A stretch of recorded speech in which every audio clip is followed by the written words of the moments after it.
34 il, eyni ağrı, eyni acı. Ancaq bu il çox şeylər dəyişib. Bu il Xocalını tam fərqli anırıq. Nələr dəyişib, reportajımızda məhz bundan danışacağıq.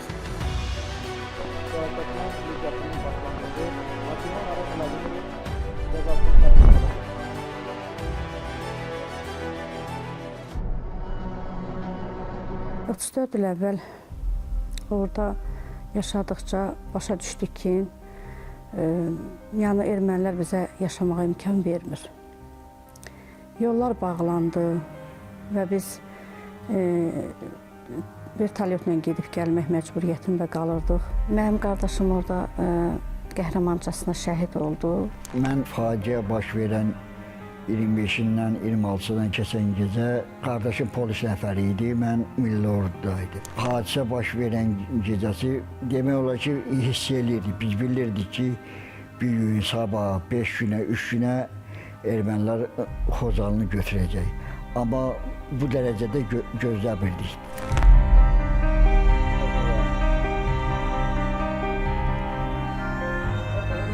Elə bilirəm ki, nə qədər onlara cəza versələr də, orada itkin düşmüş, şəhidi olmuş, o müsibətləri görmüş bir insan üçün çox çətindir onu bağışlamaq. Onların Xocalda törətdikləri faciənin heç nə ilə əvəz eləmək mümkün deyil.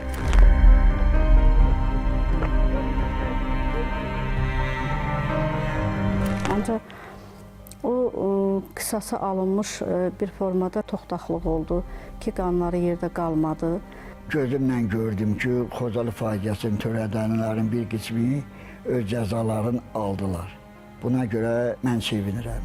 Əvvəl çox əzab-əziyyət çəkirdim ki, necə ola bilər ki, o boyda ağır faciənin heç bir dənəndə günahkarı əldə deyil. Bütün Azərbaycan xalqının, o cümlədən Xocalılara təşkillikdir.